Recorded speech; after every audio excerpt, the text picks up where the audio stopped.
Hey, how's it going? In the year 2914, Adam and Jake are flying to a planet that's called Antares. Supposedly, a human colony had settled there about 900 years ago, but it never made contact with Earth ever again. Now, they are humanity's very last hope. There's only static coming through on the communications, so the pair decides to just land and investigate. As the ship gets closer to Antares, it starts to shake pretty badly because of the planet's strange gravity. All of the navigation systems are knocked out by the planet's radiation, so the men will have to fly the ship all manually. It begins to lose altitude quite rapidly, and they activate the thrusters to fly close to the ground. This goes well for a few kilometers, but soon enough they collide with some rock formations, and while trying to land, the ship unfortunately ends up crashing. Luckily, they both manage to survive, although Jake's shoulder is pretty seriously injured. The ship is now completely destroyed, so they can't use it to get back home. Adam helps Jake get out, and they discover that they're surrounded by a vast desert. There are also 2 moons up in the sky. Using their emergency kit, Adam gives Jake an injection of painkillers and then removes the piece of metal from his shoulder.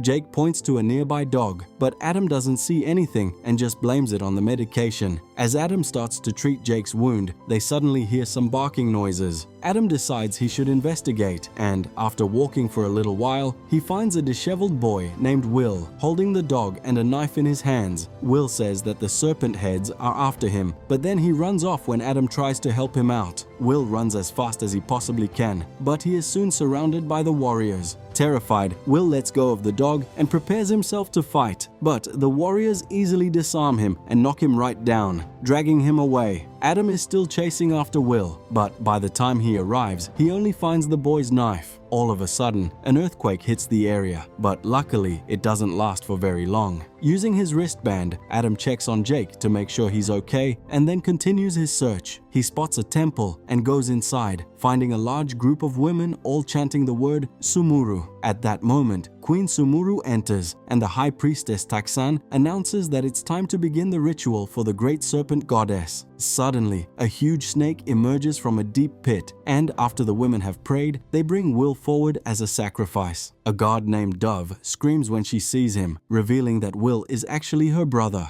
She runs furiously towards the warriors that are surrounding him and starts to fight them, showing off her great skill with her spear. In just a few minutes, Dove takes down most of the soldiers, pushing the last one near the pit so that the snake will devour her instead of Will. After the snake is gone, Taxan sends more warriors to surround the siblings, accusing them of desecrating the sacred ritual. Sumuru interrupts her, reminding her of their law. A man kills, so a man can be killed, but not women. Dove did kill another woman, but it was in self-defense, so she still has Sumuru's protection, and the boy has her pardon. Taxan protests this, but the argument is cut short when Adam gets a message from Jake, which reveals his presence. When Taxan orders her soldiers to capture him, Adam fires at the ceiling to create a diversion and then flees. Dove takes advantage of the distraction to tell Will to run for it, while Taxan has her warriors go and pursue Adam. A few moments later, Will and Adam return to the crash site, but before they can reunite with Jake, the warriors catch up to them and begin to shoot. Adam tells Will to run over to Jake while he fires back, causing a big explosion that keeps the soldiers at bay. Jake pulls Will inside the ship while Adam continues to shoot at the warriors, who manage to hit his leg with an arrow. Unable to fight any longer, he climbs into the ship, and Will warns him that the arrow is actually poisoned. The warriors surround the ship and get ready to enter, but just then, Sumuru arrives with her own guards and orders them to stop. The first warriors remind her that they work for Taxan, but Sumuru points out that she is the queen and her orders override Taxan's. After the soldiers have left, Sumuru enters the ship,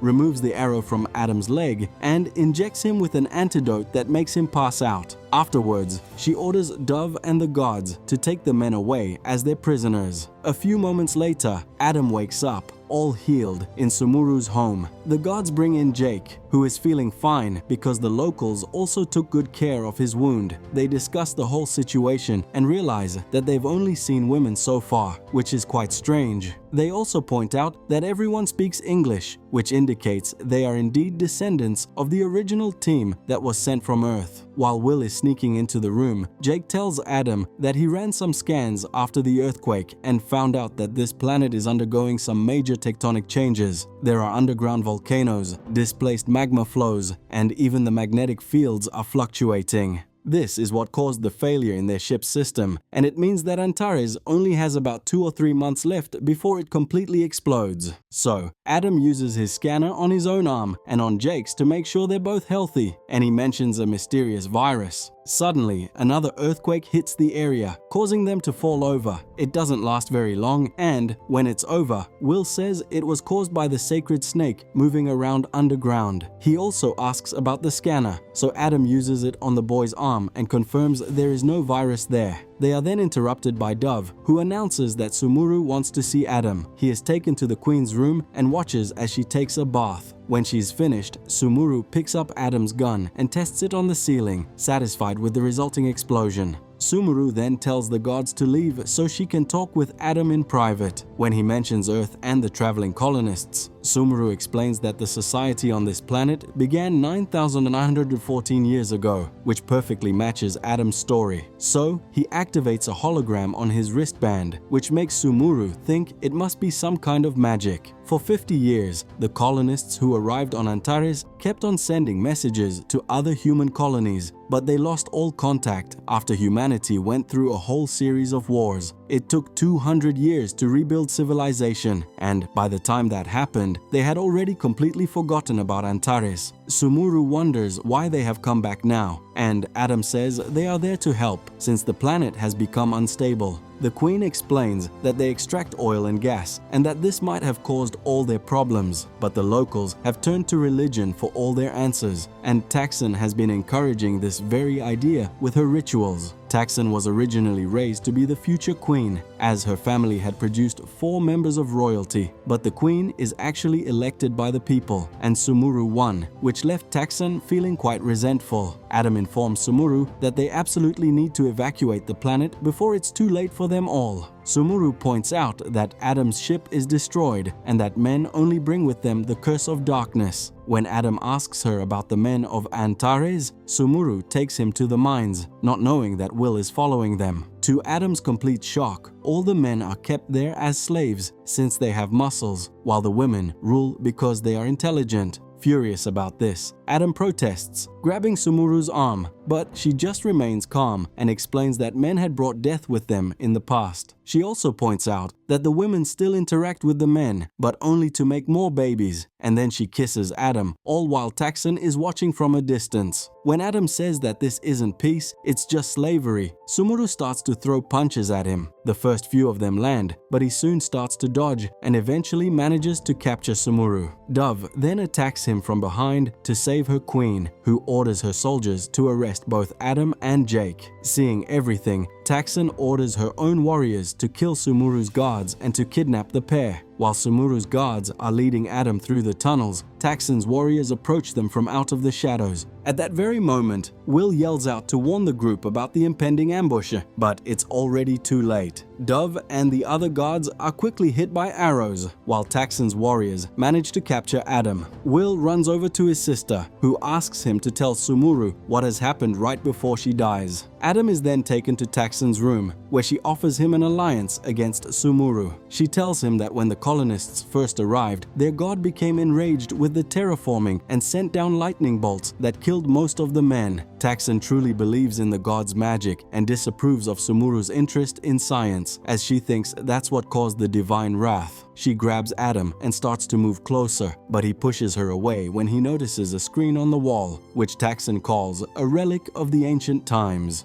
Adam gets closer and is startled by a snake, which Taxon claims is one of her sacred children. Even so, Adam throws the snake onto the floor and steps on it to kill it. Taxon says she ought to punish him with death, but instead, she begins to kiss him. While she is distracted, Adam tries to connect his wristband to the screen, but it doesn't work quite right. Taxon thinks the wristband is magical and demands to have it. When Adam refuses, she pulls out a knife and tries to attack him, but he quickly blocks the attack and disarms her. her. Then, Taxan calls for her guards and orders them to arrest Adam, but the guards take off their helmets, revealing themselves to be Sumuru and Jake. Sumuru points out that Taxan has broken the law by killing women and then knocks her out with a single punch. Afterwards, Sumuru and the guys regroup with Will and with the Queen's own guards. Sumuru announces that they will be heading to the burnt zone, which really frightens Will. Jake tells Adam that he's been doing some investigating and now believes that the tragedy that killed the male colonists was most likely caused by some kind of radiation, which means the command center has a very unstable power reactor inside. While the group uses some tunnels to travel safely, Sumuru explains that the locals had fled from the burnt zone many centuries ago. She says that a relic from that time is passed down from one queen to the next. The guys look at the relic and they see an image of the original colonists' ship, which is actually still located in the burnt zone. Sumuru wants to take them there so they can finally leave the planet before they cause any more trouble for her people. As they continue on through the tunnels, a few of Taxan's warriors begin to approach them, so the group quickly runs to hide before they can be seen. If the warriors are on the move, Taxan must have sounded an alert, and now all the exits will be closely watched. However, Will, who is always wandering around, happens to know an alternative route. He leads the group over to it, but the hole is just too small for the adults to get through.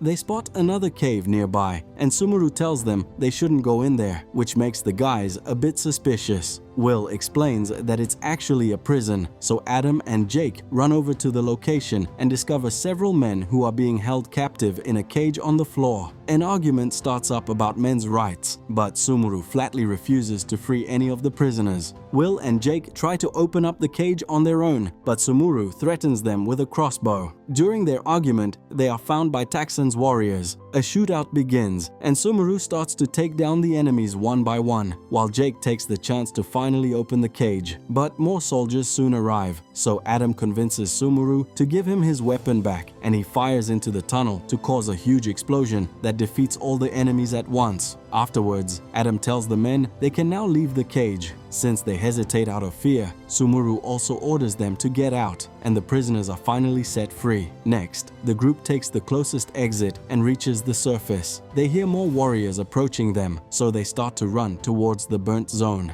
As they're crossing the vast desert, Adam wonders why Sumuru decided to free the men. She explains that the queen is present at every single birth and that she feels guilty about the fact that male babies only get 1 minute of freedom before they become outcasts for life. Jake doesn't really believe her feelings are genuine, so Adam tells her, in private, that Jake's own parents were taken away when he was just a child, and he was then sent off to a labor camp. Meanwhile, Taxan's warriors find the escaping prisoners, but Taxan tells them to just ignore them and go after Sumuru's group instead. The soldiers are afraid to enter the burnt zone, but they have to follow their orders. A few hours later, a new earthquake starts up and makes the group roll on down a hill. Luckily, this one also ends pretty quickly, and the team recovers fast enough to keep on going. Eventually, they find the skeleton of one of the original colonists, and Jake scans it to confirm that the person was in fact killed by radiation. At that very moment, Taxan and her warriors appear and start shooting. Sumuru's group begins to run, and a high-speed chase ensues. Suddenly, another earthquake shakes the whole area, making everyone fall down once again. Will gets buried in the sand, but the adults manage to find him and help him get out. Adam scans him to make sure he's okay, and when Will asks about the virus he had heard them mention before, Sumuru demands to know the whole truth. After scanning Sumuru as well, just to be sure, he explains to them that Earth is already dead.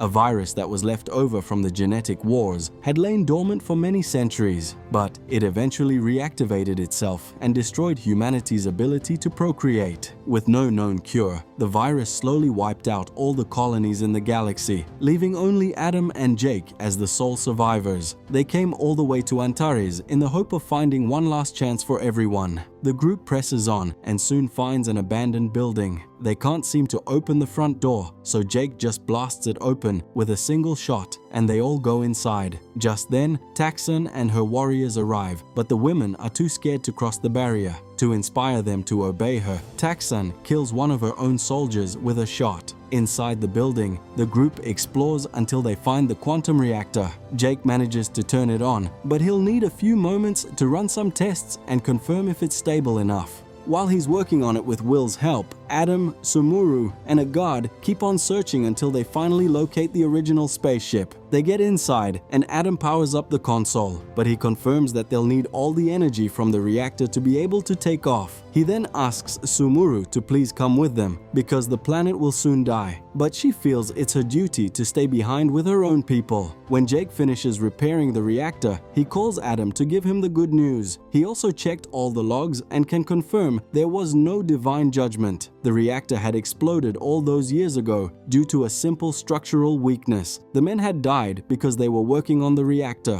while the women, who were at home, just saw the bright light from a distance. Sumuru is quite upset to realize that her culture's entire history is just a complete lie. Suddenly, Will hears someone moving around in the shadows, but Jake doesn't really believe him. Jake then sends power over to the ship, and Adam confirms that everything is working just fine. But Jake gets an alert and now fears that the reactor might actually explode. Since the ship is already charged up to 82%, Adam tells him to just shut down the reactor. Before Jake is able to do that, Taxon and her warriors arrive and start shooting, causing even more damage to the reactor. Jake ducks down with Will and warns the others through his wristband. Just as Taxon is about to shoot Jake, Sumuru appears and taunts her into chasing after her instead. Her soldiers try to follow them, but Adam appears and shoots at a part of the machine, successfully blocking their path. So, Sumuru and Taxon begin to fight hand to hand, causing even more damage to the structure in the process. While the women continue their fight with blades, Jake announces that the reactor is going to explode in just 5 minutes, so Adam tells him and Will to get to the ship. The warriors try to get closer again, but Adam stops them with another well-placed shot. Sumuru and Taxon keep on fighting with no end in sight, as their skills are pretty much equal. Adam warns them about the imminent explosion, which inspires Sumuru to finally overpower Taxon. She disarms her and throws her against the power box, which electrocutes her. Just as the group is about to leave, Taxon reveals that she's still alive and tries to attack again, but Adam takes her out for good with one final shot. The group flees from the building and manages to get inside the ship just in time. They take off without any problems and fly back over to the city, where all the inhabitants watch them with a great sense of awe. Sumuru feels very bad for them, and Adam consoles her with a gentle kiss. The earthquakes are now starting to get much worse, which means that Jake was wrong in his calculations and the planet is ending very soon. However, Adam has him stop the ship, telling him that it's big enough to save everyone on the planet. As soon as the ship has landed, Sumuru announces to her people that they will all go to the stars together. The men are still a bit suspicious, so Sumuru throws away her whip and leads everyone inside. Suddenly, the giant snake emerges from the ground, setting off another big earthquake. It starts to hit and bite the ship, which could cause enough damage to prevent them from leaving.